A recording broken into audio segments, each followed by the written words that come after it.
No, but Baker Mayfield to the Steelers. Jeff Darlington just came out with a report. Was it yesterday or 2 days ago, saying that if the Browns cut Baker, the Steelers are signing him immediately. Yeah, and for those that initially, I know when it was always Jeff Darlington, man, nah, Baker's and Steelers, it's got to be fake. He was also the one who broke the news about Deebo Samuel wanting the trade request. Broke Brady news last year. Yeah, so I was about to say, you can't pick and choose when you want to listen to him or not listen to him. I think that's the most verified report we have. Yeah. The one that you could actually be like, yeah, there might be something to this. Right, not a because local it's coming guy. from him. Yeah, it's coming from Jeff. Absolutely, man.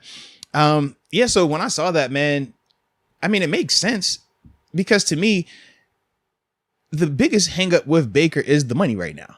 If Baker is sitting here on the open market, Baker's not worried about finding a job. Baker will be fine getting a job, but the biggest reason right now why the situation has turned into what it is because if you trade for him, you have to take on that contract, and not everybody wants to do that. And it wasn't that he already had an extension; it was just because of where he was drafted at.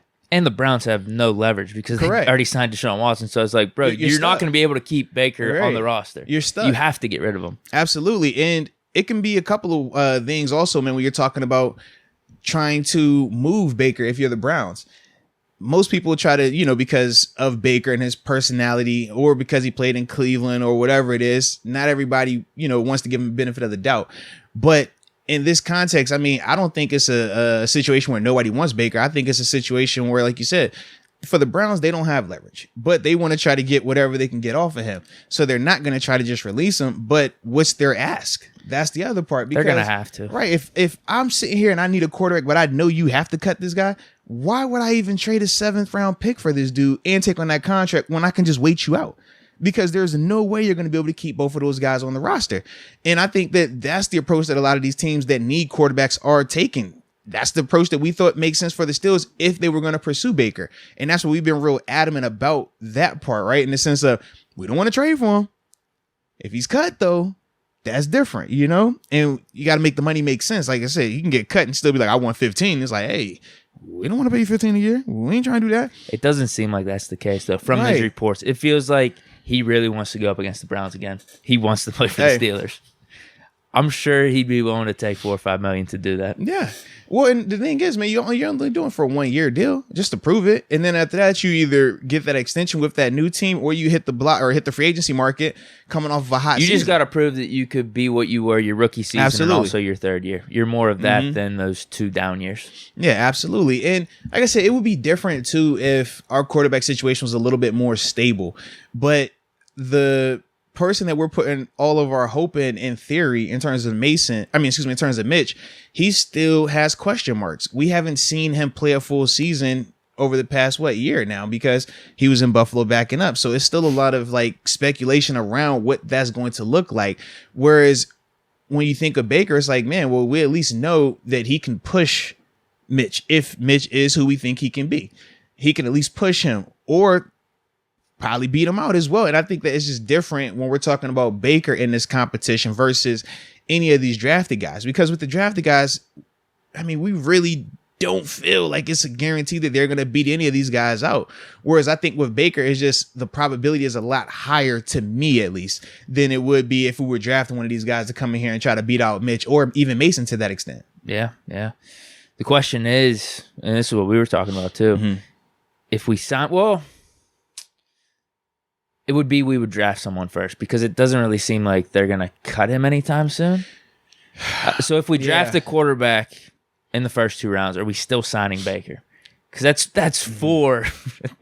But I guess my question... 2 of them are first-round picks, Mason a third, and you know how the Steelers think of him. They view him pretty highly, and also bringing in Baker. I guess my question, though, is what's the difference prior to Dwayne Haskins passing away? Because prior to him passing away, what was the situation? You had 2 first-round quarterbacks in Haskins and in Trubisky. You had Mason, who was like the honorary first-round draft pick, or we call him first-round junior. We'll stick with that thing. So Mason's Thursday, so he's first-round junior. And if we were going to draft the guy anyways, right? Because even remember when we had all 3 of those guys, we were still saying, hey, the team still might take a Malik Willis. They still might take, one of these guys, a Sam Howell type or somebody in that first, second round. And it would have been the exact same situation. 4 quarterbacks, 3 of extremely high pedigree, and wherever we got that rookie from, more than likely he would be a high pedigree guy as well. And we were all like, we didn't love the concept of it, but we were fine with it because we felt that none of the quarterbacks on the roster were clear-cut starters. And I just don't think that this would be any different if the money makes sense, because what's the difference of us having that contract for Haskins before he passed away and us turning around and drafting a guy versus, okay, you draft the guy and now we give Baker Mayfield $5 million or less. You know what I mean? Like, to me, I just think it's the exact same scenario. You're just swapping out Haskins for Baker. And I just think that, for Baker, because he's a little bit more polarizing right now, more so because of him being in our division as well, and us seeing him we see everything in a sense that they would tweet out about them, right? If he was playing in Denver, if he was playing in Arizona or anywhere else, I don't think it would be as strong of a stance against him per se, amongst like the fan base and stuff like that, and even the media. But I think that because we see him and we know what it feels like in the division when we can hear him talk and we can see how he moves and stuff like that, we're just like, nope, I don't want that guy. He sucks. And we're like, nah, if he was in Chicago, it'd be the same thing what we're saying about Mitch. It's like, I think this guy, he'd get in a better situation. We might like this dude. He got some talent. He's a high pedigree guy. We'll be talking him up.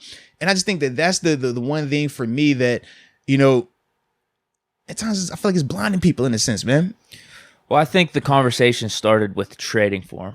Mm-hmm. So that's why there was a bunch of the can't trade. No, we don't want him. Get him out of here. He sucks. I'd rather have Mitch anyway. But now, when you start talking about the Browns cutting him, him coming in here for like $4 or $5 million, yeah, it makes sense. Yeah. Now, I'm with you in terms of like the money's almost going to be the exact same, or it's going to be close whenever you have Baker in the room versus if it was still Haskins. But I do think one of the differences, you mentioned Baker being polarizing, but Baker, if he comes in, is going to be first or second string, whereas Haskins was third string from the start of the competition, right? And Baker just more proven too. Like, right. The expectations are higher. Yeah, and I don't think that's a negative though to come in and say that, hey, we have a guy that has been the 4-year starter, 4-year starter, in Baker, and we've seen him have recent success. I don't think that that's necessarily a negative. I just think that it puts more pressure on Mason and Mitch to perform. And that's all we're looking for. We don't think any of these guys are world beaters. We don't think any of these guys come in and, oh, hey, man, we're guaranteed Super Bowl right now. But the same way we talk about we want to push Devin Bush, the same way we talk about we want to push this play, we want to get more competition in this room, that's what this brings. And if the mindset prior to competition was when you have a franchise quarterback, you don't need competition, right? That's why you would say we don't want to bring anybody in for Ben. Waste of money. Well, this model is different. This model, we don't have their franchise quarterback. So why treat non-franchise quarterbacks as if they're franchise quarterbacks?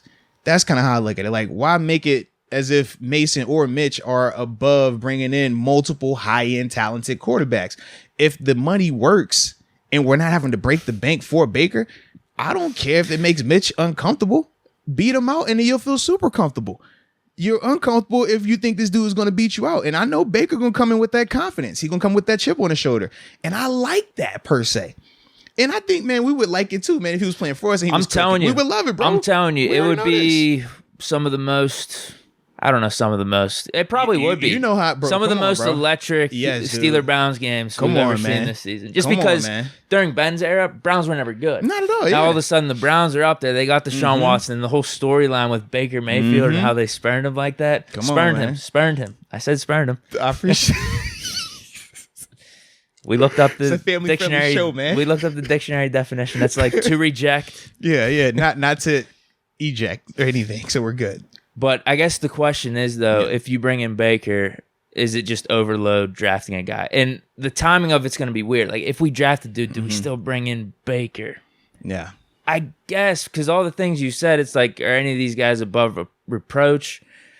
Mitch is on a short-term deal. Mason's only on a 1-year deal, too. So maybe you are kind of having a future guy in the wings there. Because I was like, you're not locked into any of these dudes. And I don't even say if you bring in Baker that you do it and give him multiple years on this. Oh, hell no. That's 1 year prove it style. And I want it where, hey, it's a small amount guaranteed, if any. You know what I mean? Like, we're going to guarantee some portion of it, but making it in the sense of if you beat this dude out, you can have incentives in that contract, kind of like Mitch Trubisky's deal, right? It can go up to like 27 mil or something like that, right? But it's all based on the incentives. When you look at the guaranteed portion, it's not a lot guaranteed.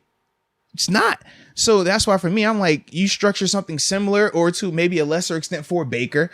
And then from there, man, you roll with it. You have those guys come in here and duke it out, man. And whoever wins that battle, you feel confident in that guy. Not Mitch beat Mason Rudolph. And we're like, well, did any of us really believe in Mason to that extent? You know, like, or Mason beat out Mitch. Did anybody really believe in Mitch to that extent? Like, I just don't feel like that's the best case scenario for us, man. Baker definitely does raise the level of competition. Yeah. For sure. Not only just having him in there, but now it's between multiple guys. Now, the thing I'm wondering, though, or the thing that the Steelers need to be if they do draft a quarterback is certain that this guy's their future. Or they have to love him to draft him. Because you could just wait next year then. Because all these guys are on short-term deals. If we did bring in Baker, Mitchell on the 2-year deal, Mason only 1 year left. Yeah. You could wait, man. If you don't believe in any of these guys, don't force it then. Because you could have a legit competition with Baker, Mitch, and Mason. I don't think you need to add the rookie then. I agree, but the timing of it is, I don't know if it's going to work out like that. Because it's weird timing. We have it's a week. Until the draft. Yeah, so if they don't make that move in terms of releasing him prior to the draft and we're not able to pick up And do we a think phone, the Steelers actually do sign him immediately? Yeah, that's the other part. Or do they take their time with it? I know Darlington reported that, but we know how the Steelers operate. I think they're going to take their time. Yeah. So once again, we're going to be sitting here like, all right, man, we might need to go ahead and just grab one just to be safe. Oh, yeah. I still think we're going to take a quarterback. Yeah. That's what makes this weird. I mean, 4 of these dudes. But that was going to be the case before Haskins passed away, bro. But you get what I mean with Baker being more proven. Like, if you sign Baker, you're expecting him to be the starter. Whereas Haskins, I think we always thought he was always going to be third string. But why are we expecting Baker to be the starter? He's going to at least compete. He's either first or second string. But this is my thing. Him competing is my perspective of him. I'm not saying because you signed Baker, he's the guaranteed starter. Do I think that he would beat out Mitch and Mason? I personally do. Not everybody shares that sentiment. But if that is the case where we don't know, that's the purpose of this competition. That's the purpose of bringing in enough talent where, hey, man, y'all battle for this spot. Let's see who wins. Because if it is Mitch, then great. But if it is, Baker, then it's like, all right, we got the guy. We feel a lot more confident now. Yeah. That's kind of like my approach on it, man. If it is 4 guys, has anyone seen that before? Oh, man. 3 first rounders. Yeah. One first round talented, upside type of guys, too. It's not like just a bunch of bumps. Yeah. I don't think anyone's seen that before. This might be the quarterback battle of the century if it plays out this way. What did you say? We have elite depth. Elite depth. Elite depth, man. Don't know if it's a good thing. But yeah.